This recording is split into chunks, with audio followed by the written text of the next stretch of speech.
Back with closing trades right here in ETNOW, and we've breached that 24,000 mark for the Nifty futures as well. Just a short while back, 400 points of a decline is what you're seeing. And it's clearly financials and autos which are weighing heavy on the markets. Other than that, of course, automobiles, telecom, FMCG as well are really not supportive. Perhaps there's only pharma and oil and gas which are a smidge in the green or relatively better than what the other sectors have been doing. But let's welcome on board Sunil Subramaniam as well and find out what he recommends doing in this market right now. Sunil, hi, afternoon. Welcome to the show. Sunil, what explains this incessant weakness, especially in the private banking names? I mean, ICICI Bank, HDFC Bank, the list can go on.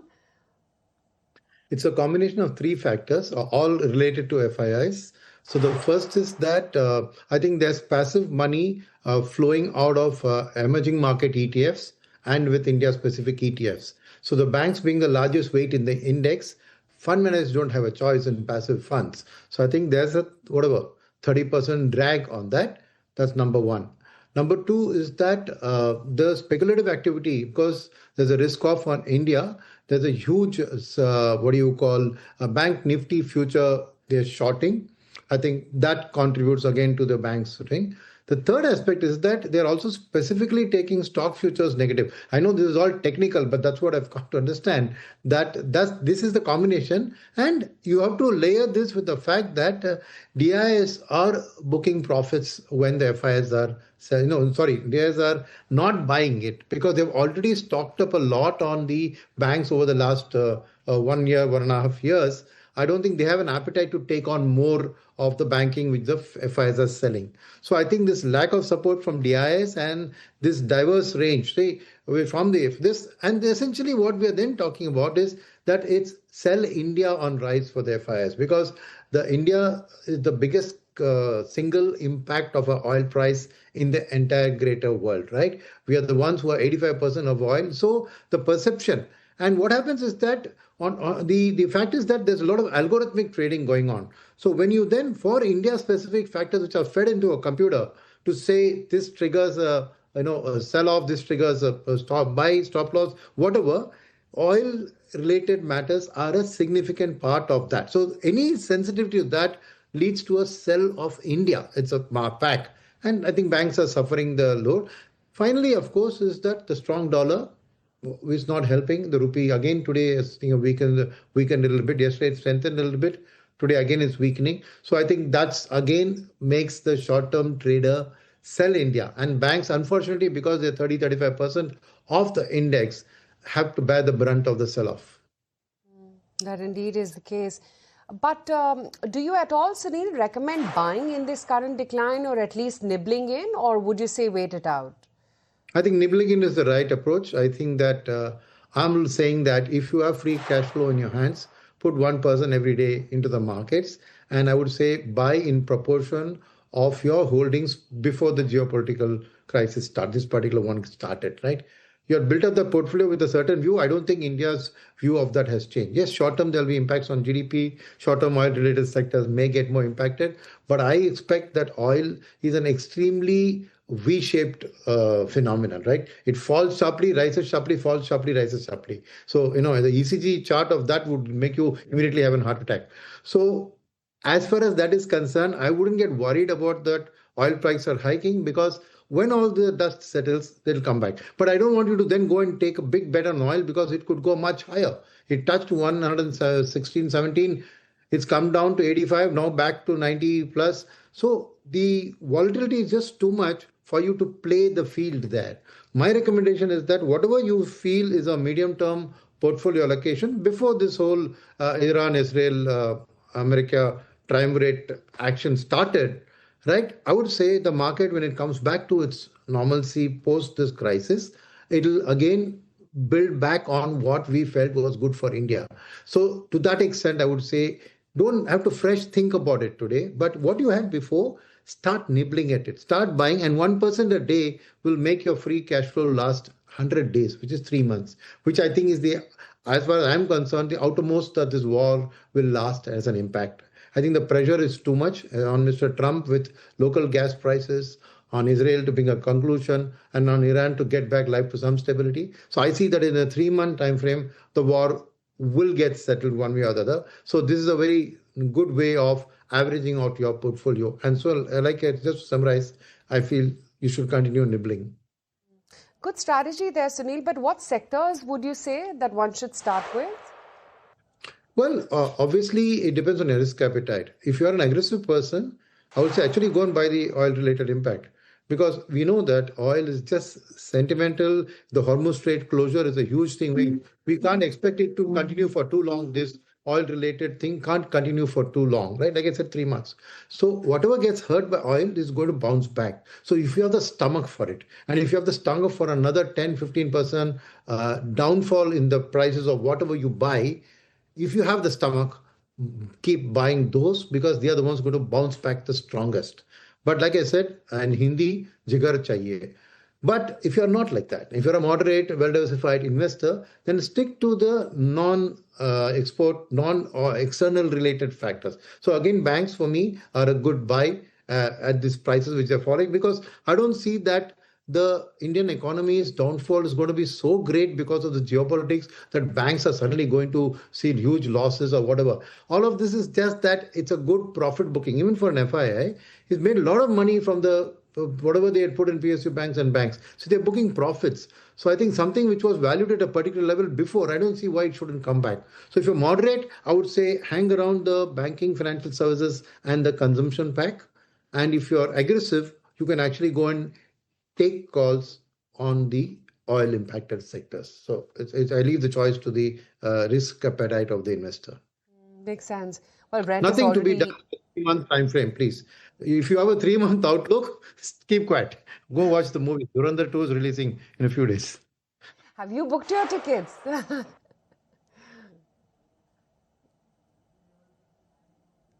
Sunil, I'm guessing you must have already booked your tickets, haven't you? Of course. First day, first show, I will be there. Same. Well, I guess when you're in the markets, that's what you need to get your mind off, right? Absolutely. This is the best time to de-stress yourself. Yeah. Okay, 4 hours, enjoy. But Edgy Infra, that's the one stock which is in focus in today's trading session as, the company's bagged orders worth about 401 crore rupees from the MP government. What exactly does it entail? Where does it take their total order book? Rabinda is here with all those details.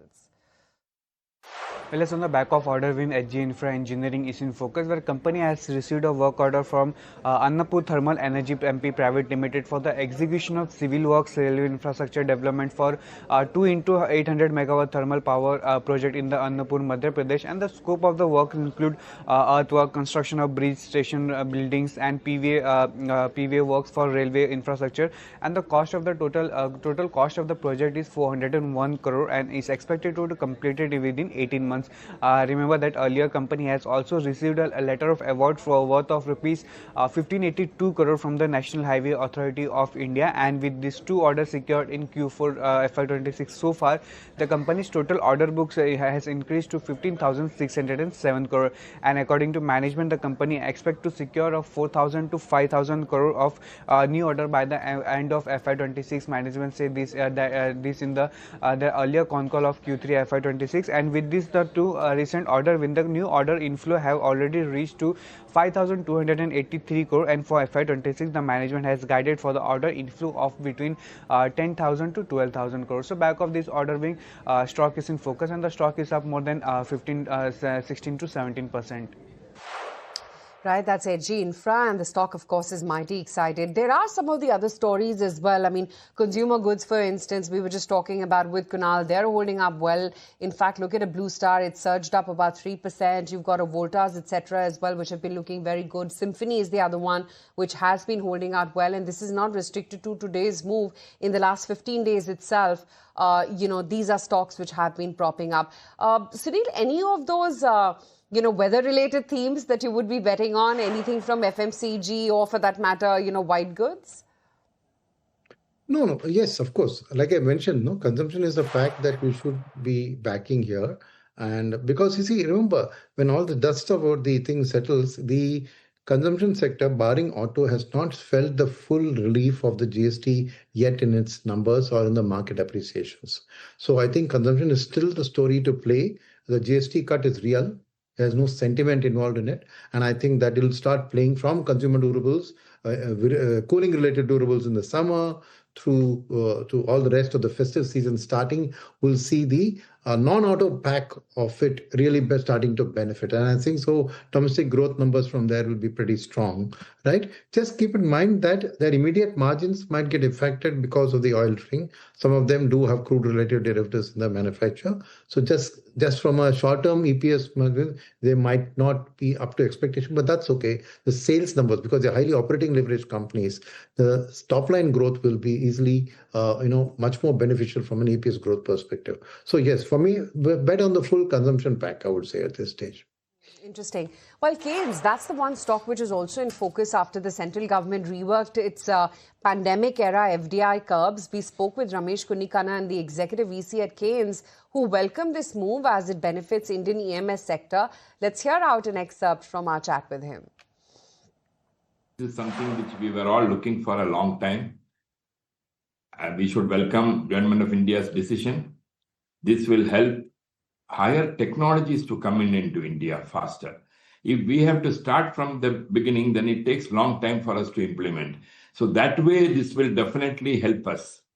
India as a country, EMS as a sector, because electronics, the high-tech and high impact industry, where a lot of indigenization can be done quickly by having JVs and bringing technology partners from outside. Then margins, it is supply chain efficiencies which will come in. Secondly, what is happening is all these small, impact on war and other things in the long term will all vanish if we have local manufacturing. And then local industry will grow with an ecosystem developing all around. So this is something which is really going to help us. Then freight cost, when it comes to the cost, freight cost, and Indian industry has proven in the past that they will bring down the cost. So I'm sure and certain industries will get benefited out of it. Okay, so that's the take. Kunal, let me come to you with regard to some of these EMS plays. Of course, there's plenty of positivity on some of those counters. Yesterday, there's been a bit of a cool-off from those highs. Any favorites within this pack? And even the one or two stocks that you talk about, give us levels that we should watch out for. At what point should one start buying? So, the best way to look at it is that the recent low with these stocks had made. So, for example, Dixon Tech made a low of 10,000 thereabouts. Sirma SGS, Keynes, etc. These stocks have risen up by 15% for Dixon Tech, for example, and then 8 to 10% higher for Keynes and the other names. So the recent swing low becomes the first important support for these stock prices. But more importantly than the price support over here, what matters in these cases, where these stocks are in the process of trying to absorb positive news flow and then come out of a huge downtrend for themselves, is we look out for divergences on the indicators. And if the RSIs, they continue to protect the previous swing lows, that's the very strong indicator that these stocks are in the process of forming a bottom. So price-wise, you might see maybe a point where in case of the market sell-off gets a little bit more accelerated, you might see these stocks coming closer to their retest of the previous lows. But the RSIs could be a lot more higher. That, I think, is a very strong indicator that these stocks would probably be in the process of forming a bottom. So price-wise, yes, the previous lows of 10% lower approximately for names like Dixon Tech, etc., could be a good support point over the near term. Okay, so that's with regard to EMS. Sunil, I wonder how you're playing the entire data center and AI theme, if at all there is any way to play that from an India equity investor standpoint. Well, I mean, you could have a slightly medium-term outlook. It's ultimately going to be the Indian software companies which are going to execute these data center-related matters, right? They have the domain skill, they have the employee strength. So, but it's in the near term, they are a negative of the AI win, but they will turn positive. But you got to have patience to do that.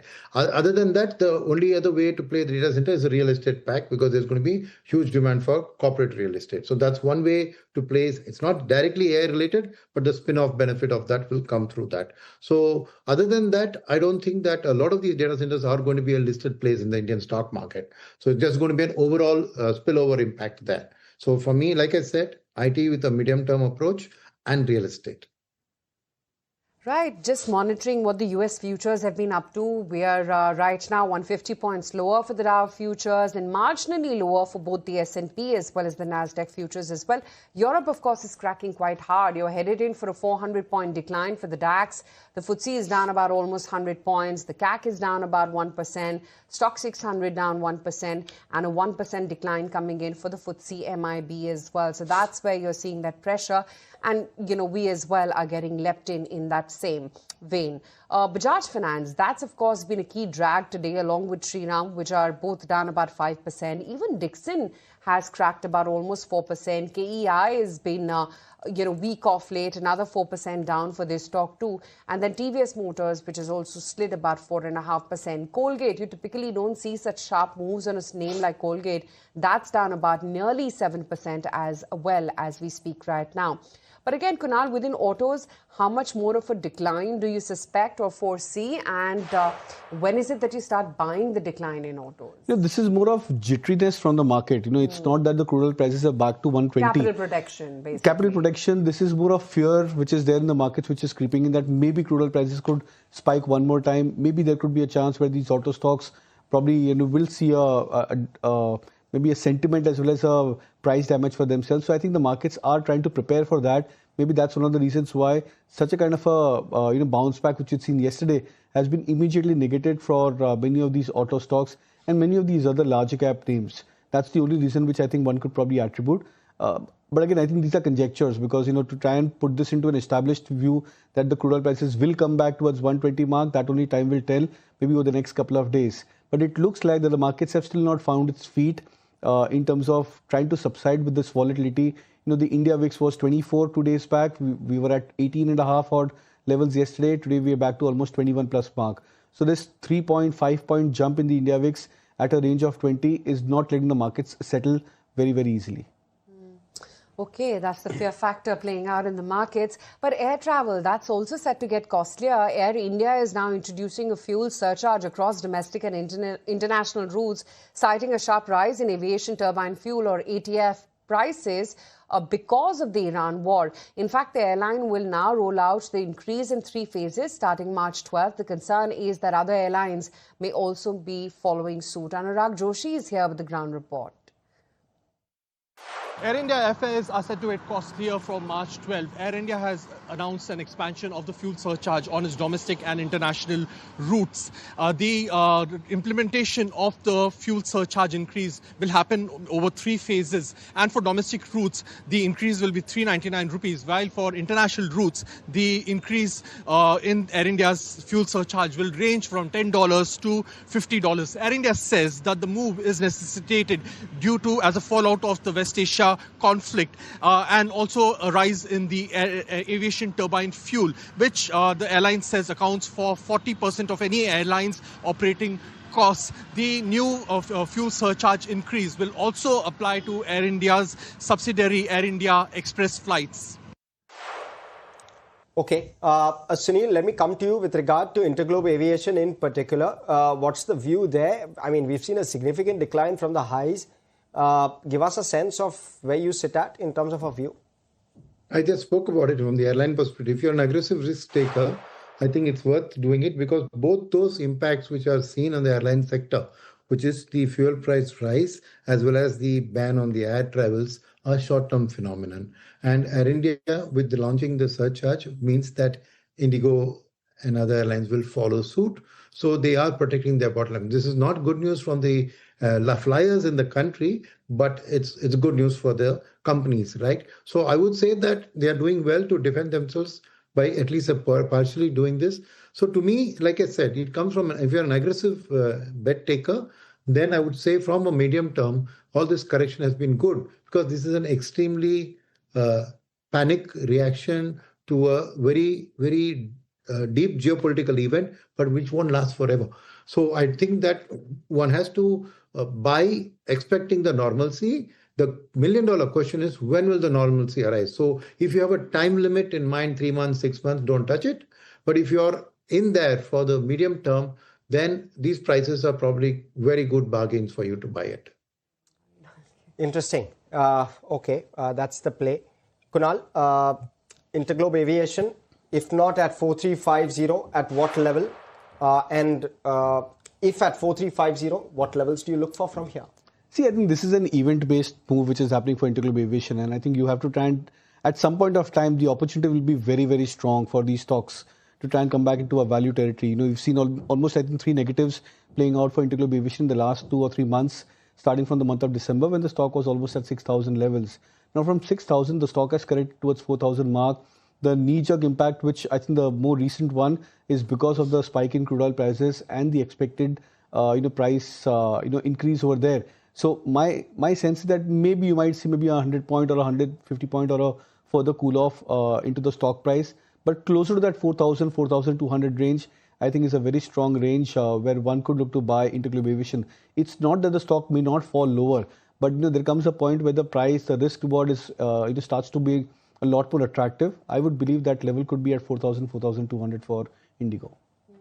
Okay, that's that on InterGlobe Aviation. But Bank of America has upgraded Sonam BLW's rating to buy with a target price of 640 now. They're saying growth is likely to return for the company after almost 2 years of underperformance. Rapinder is here with details from that note.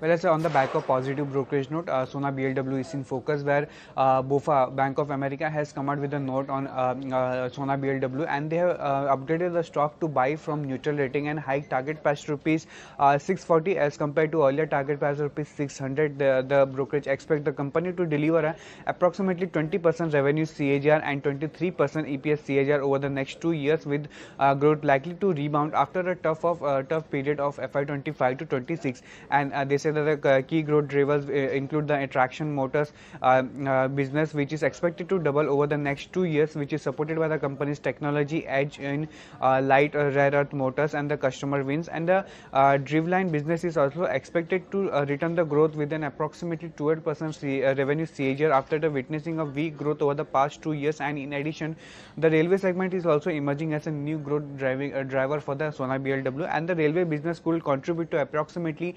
25% of the total revenue by FY28 compared to earlier estimate of approximately 20%, and may deliver 18 to 20% revenue CAGR in the medium term, which is supported by the strong government capex in railway modernization and high-speed trains. BofA believe that the risk reward is favorable, and after nearly 2 years of the stock underperformance, and they have raised EPS estimate by 2 to 7%, and they say that the upside potential could come back from the market share gains from European suppliers and new opportunity in areas such as humanoids and sensors. So back of this positive note, Sona BLW is in focus. Okay, thank you for that, Rabinder. Sunil, let me come to you with regard to auto ancillaries, and this has been a very decent play over the last, maybe 4 to 5 months, because it's very closely linked to OEMs. Would you, at this point, play auto anch over the OEMs? Is that how one should position themselves? See, that's a very tough one because, like I said, auto, barring the recent correction, had seen a very strong rally in the back of the GST cut-led boom. And auto anchs actually were more dependent on an export-oriented thrust from the EU deal as well as the American deal.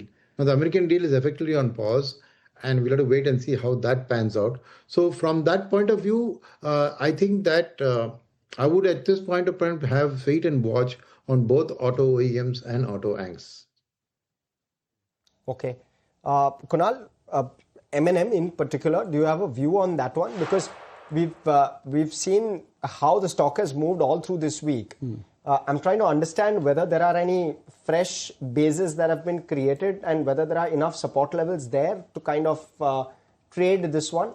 See, price-wise, the stock is below 200 DMA. It's below the 50-day moving average, and all of those key price points are of support for itself. But as I was pointing out earlier, that the RSIs for many of these stocks are much higher. I'll give an example. For example, in the month of Jan and Feb start, when M&M was at 3,400 levels, it coincided with the 200 DMA. The RSIs at that point was closer to 34, 35 for M&M. Now the prices are at 3,200 levels thereabout on the spot basis, and the RSIs are at 39.40 for the stock price. So you see that relative strength which is there into these stock prices. This indicates that maybe these stocks are in the process of finding a bottom for themselves. Sometimes it takes weeks, sometimes it takes few days, depends on the kind of market scenario. But I believe that those are opportunities where traders generally try to add or average more quantity, accumulate more further. I think that should be the case for many of these auto stocks, unless you are looking at a point where the current crude oil based scenario and what's impacting India specifically, I think that takes into a different proportion altogether. Well, 23,858 now on the Nifty. In fact, the breadth of the market has worsened quite a fair bit. 166 stocks standing to the red as we speak, if not more, on last check within the FNO pool itself. So that's a little bit worrisome. 176 stocks now, I stand corrected, and only 35 standing to the green, which are largely Nalco, Premier Engine, Supreme Industries, Blue Star, and of course Oil India has strengthened further, which is now holding up a good 2% as we speak. But Sunil, within the entire PSU pack, and let's exclude banks right now from the list, what is it that you're liking? On the PSUs, I'm not sure that I like anything in the PSUs. Okay, fair point. But Kunal, your observation is that it's actually the PSE index which has been doing very well, right? And ex-banks as well. What's a good trade to take for a slightly longer term? Yeah, so there are a lot many PSU stocks which apparently have been doing very well for themselves. The likes of MCX, BSC, the defense names, Coal India, NTPC, ONGC, etc. When you try and look at these charts over the last 3 months or 6 months, they've been very, very strong. And that's one of the reasons why you've seen that the CPSE index has done very well for itself and it's managed to shield from the overall market trend in the last, I think, couple of months specifically. I would still believe that ONGC, NTPC, Coal India, they are very strong breakouts. We've seen weekly and the monthly charts turning for these stocks in terms of indicators. So unless there is something completely dramatic negative for these stocks in terms of news flow, it's going to be difficult for these stocks to try and reverse this trend. Yes, there could be a pause which could be there in between because of the news flow being attached to the stock prices, but eventually I think the structure, it plays its part, and the stock prices, they tend to eventually move up higher. From the defense pack also, I think BL is something which I've been recommending. That's a name which one could look at, and specifically I think trying to take advantage of these corrective phases. If these stocks correct 7% to 10% broadly from their swing highs, and BEL was almost at 460 levels plus a couple of days back. So correcting from those high levels, if these stocks come back towards a good support level, support point, it's a very good zone to try and go for an averaging out. Okay, all right. Sunil, within the power space, see some of these power financiers, I was just looking at the flash at the bottom of the screen, REC, and we have these PE ratios now flashing. REC is at 4 times earnings. That's what I was, really seeing. You believe that starting to look interesting, and this is trailing 12 months, of course, the PE that's reflecting, but starting to look interesting, some of the power financiers? Yes, I think so. They are starting to look interesting because I think, power is a good story overall. And rather than the actual power players, the PSU, the financials are, I would say, a better bet because with all the data center you mentioned, the other thing which data centers need is a huge amount of power. We know that this whole AI revolution needs power. So I think that to that extent, the demand for power is going to be very, very high, and financing this whole capex creation there is a big, big story there. So yes, I do believe that the power financials are beginning to look attractive. What about charts, Kunal? See, from the power stocks, NTPC, of course, and Power Grid were the two names which have been doing very well. Tata Power today, for the first time, has managed to come back above the 200 DMA. I think the stock was at 389 or 390. That was the 200 DMA for the stock. I'm not sure whether the stock would be closing above those levels, but even if it's a breach, and maybe a couple of days, if we see that confirmation happening for Tata Power, that could be another stock which could be added to the list. And sorry, REC, PFC? So REC, I think, post that news flow from the budget day, that stock has been a huge underperformer. So there was a point where REC was one of the stronger names from the power financiers. PFC was second rung. Now that those tables have turned, you're looking at PFC as a lot more stronger. The stock holding on to 410, 415 mark broadly. REC sub 400 mark, and that clearly tells you that the underperformance is still there. Okay, let's begin winding up for the day then. Sunil, we'll let you go on that note. Kunal, good to have you on the show as well as always. Well, we're closing in pretty much around the session lows. That said, one thought that perhaps there's going to be a continuation of yesterday's rebound, but not quite, because we've fallen prey to the global weakness today. I mean, keep a close eye on Europe, on the US futures, and what kind of handover we finally wake up with tomorrow, because almost a 2% decline is what you've seen for the Nifty alone, with the Nifty Bank colliding about 2.25%. And the private banks, they were the ones which really got clobbered because of the high weightage as well, dragged the Nifty lower 2.5% of a cut coming in on the Nifty Private Bank. Autos, of course, sectorally have been the weakest link today. A 3% downtick is what you've seen on the auto index alone. So between autos and banks, Nifty PSU Bank lower by about 2%. A large chunk of the market was definitely weighing in heavy. FMCG, IT, chemicals, realty, all these sectors as well were under pressure. Just marked or minuscule of resilience from Nifty Pharma and Healthcare. That too because of some of the individual names, which I'll talk about in just a bit.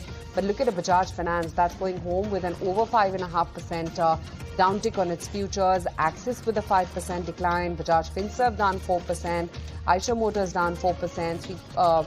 3.7% of a cut coming in for M&M as well. JSW Steel down 3.5%. Bajaj Auto down 3.25%. Tata Motors PV down 3%. Maruti down 3%. Bharti as well 2.8% lower. And then of course Trent, Tata Consumer, Asian Paints, Titan, SBI, TCS, PEL, Ultratech Cement, Kotak. They've all followed or rather fallen in excess of 2%.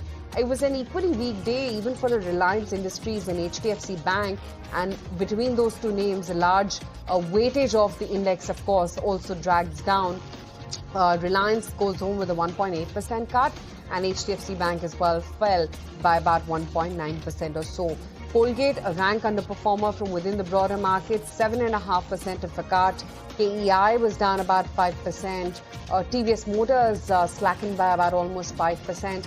And then, of course, even names like a Keynes, for instance, which did have that FDI cheer to them when they started off trade. KEI, not KCC International. KEI Industries will just come up on your screens. They go 4.5% lower. And Keynes, etc. as well, did finally claw back with the rest of the market.